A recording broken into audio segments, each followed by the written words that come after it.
Hello दोस्तों, मेरा नाम है Gautam Chaturvedi and I welcome you to one more informative video on Exim Kings YouTube channel.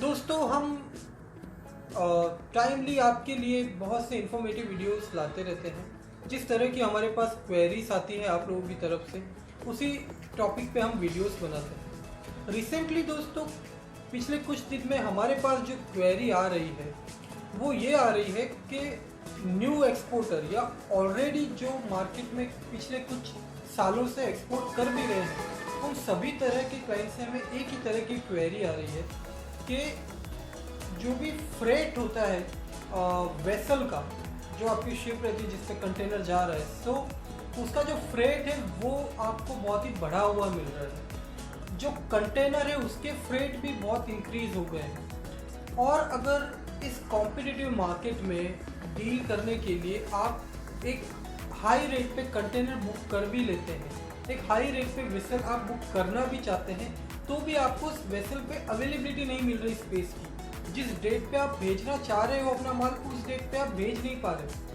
तो दोस्तों, क्या रीज़न है जो ये कंडीशन आ चुकी? क्या ये परमानेंट है? कुछ नए एक्सपोर्टर ऐसे भी पूछते हैं कि सर, मैं मार्केट में अभी आया हूँ, लेकिन क्या एक्सपोर्ट में ऐसा पहले से ही होता आया है? तो दोस्तों, मैं आपको बता दूं कि एक्सपोर्ट में या इंपोर्ट में आप कोई भी, यानी आप एक्सपोर्ट करना चाहो, इंपोर्ट करना चाहो, इस तरह की प्रॉब्लम्स जनरली आपको फेस नहीं करनी पड़ती। ये एक टेम्परेरी प्रॉब्लम है जो कि अभी हमें फेस करनी पड़ रही है। इसके मेन 4 रीजंस मैं आपको बताने वाला हूँ इस वीडियो में कि करंटली ये जो प्रॉब्लम है ये क्यों आ रही है। दोस्तों, पहला रीज़न जो है वो है कोविड-19। मेनली मैं नहीं कहूँगा कि कोविड-19 डायरेक्टली मान लो कि कंटेनर पे अटैक कर रहा है, लेकिन कोविड-19 से बचने के लिए हमने जो एक्शंस लिए, ज़्यादातर कंट्रीज ने एक्शन लिया लॉकडाउन लगाने का। उस लॉकडाउन ने हमारे मैन्युफैक्चरिंग को अनबैलेंस कर दिया। मैन्युफैक्चरिंग स्टॉप हो गया बहुत से कंट्रीज में, जिसके कारण जो एक्सपोर्ट है वो डिक्रीज हो गया।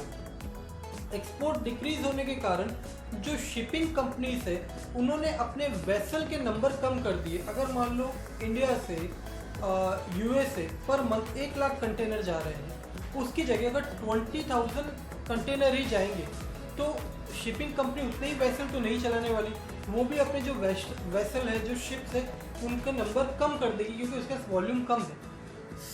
इसके कारण एक ब्रेक लग गया जो सिस्टम बना हुआ था उसमें। दोस्तों, अगला पॉइंट आता है, second point, which is unbalanced economic recovery. दोस्तों, लॉकडाउन लगा, मैन्युफैक्चरिंग स्टॉप हुई, उसके बाद मैन्युफैक्चरिंग वापस स्टार्ट हुई, लॉकडाउन खुले उसके बाद, लेकिन जो रिकवरी होनी चाहिए वो अनबैलेंस तरीके से हुई। क्योंकि सबसे पहले चाइना से स्टार्ट हुआ था कोविड-19। हम कह सकते हैं कि 2019 के एंड में चाइना से स्टार्ट हुआ कोविड। उसके बाद 5 से 6 महीने तक कोविड जो था चाइना को इफेक्ट करता रहा, धीरे धीरे दूसरी कंट्रीज़ में फैलता गया, तब दूसरी कंट्रीज़ में मैन्युफैक्चरिंग स्टार्ट था। लेकिन जैसे मान लो कि 2020 के मई जून के बाद से कोविड जो है वो चाइना में डिक्रीज होने लगा और दूसरी कंट्रीज में इंक्रीज होने लगा। उसके कारण लोग अपने घरों में बंद हो गए, वर्क फ्रॉम होम का कल्चर आया, तो जो लोगों की डिमांड है वो भी बदल गई। लग्जरी गुड्स की जगह लोग इलेक्ट्रिक अप्लायंसेस खरीदने लगे, फर्नीचर्स खरीदने लगे और डिफरेंट तरह की, इस तरह की चीज़ें जो उनके रोज़मर्रा की ज़िंदगी में यूज़फुल हो, वैसी चीज़ें लोग खरीदने लगे। ज़्यादातर ऐसी चीज़ें चाइना ही एक्सपोर्ट करता है। तो चाइना के पास, क्योंकि चाइना कोविड से भी फ्री हो चुका था, लॉकडाउन से भी फ्री हो चुका था, तो चाइना को बहुत ही हैवी नंबर में डिमांड मिली। चाइना से जितनी भी दुनिया में जितने भी कंटेनर है उसमें से 70 to 80% कंटेनर का जो वॉल्यूम है वो चाइना जाने लगा और वहाँ से माल एक्सपोर्ट होके दूसरी कंट्री में जाने लगा। ये एक अनबैलेंस रिकवरी है। सारी कंट्रीज को इक्वली डिमांड या सप्लाई नहीं मिल रही थी। ज़्यादातर कंट्रीज इंपोर्ट उस टाइम पे ज़्यादा करने लगी चाइना से, तो इसके कारण भी एक ये सिचुएशन जनरेट हुई। देन दोस्तों आता है third number which is national holiday. So जैसे कि हम सभी जानते हैं कि दिसंबर में क्रिसमस रहती है, जो कि यूरोपियन कंट्रीज़ का एक बहुत बड़ा फेस्टिवल है।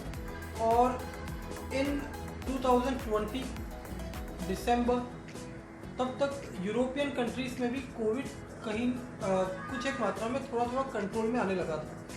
सो क्रिसमस में भी इंपोर्ट बहुत ज़्यादा बढ़ा है।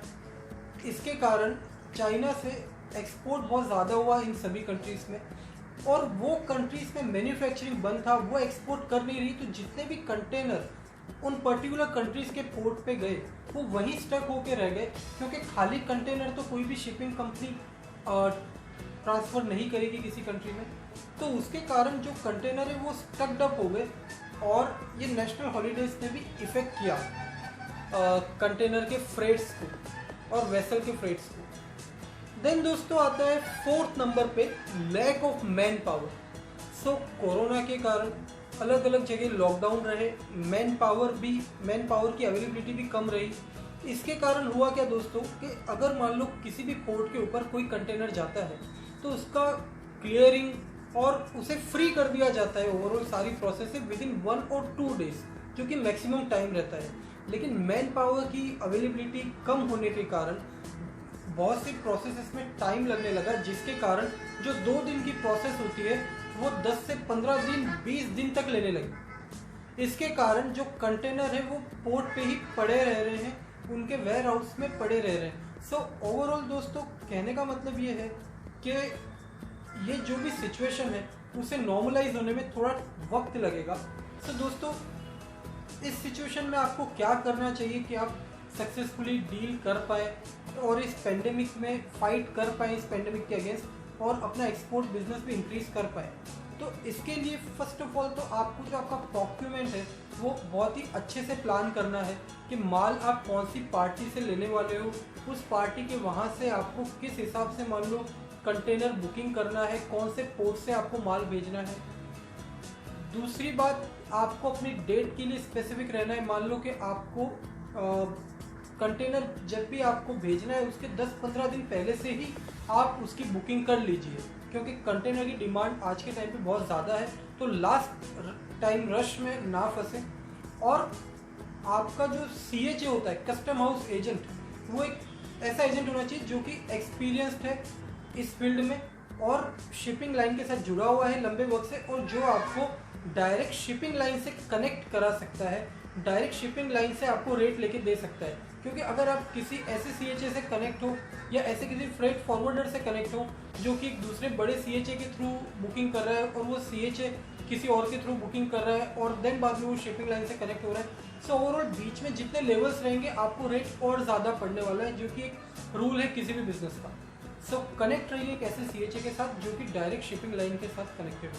दोस्तों इस प्रॉब्लम को सॉल्व करने के लिए एक्जिम किंग भी आपको हेल्प कर सकता है, मस्क है, और भी बहुत से बड़े बड़े शिपिंग लाइंस हैं जिनके साथ हमारे डायरेक्ट कॉन्टेक्ट्स भी हैं, and we can help you out to get the container on lower rates.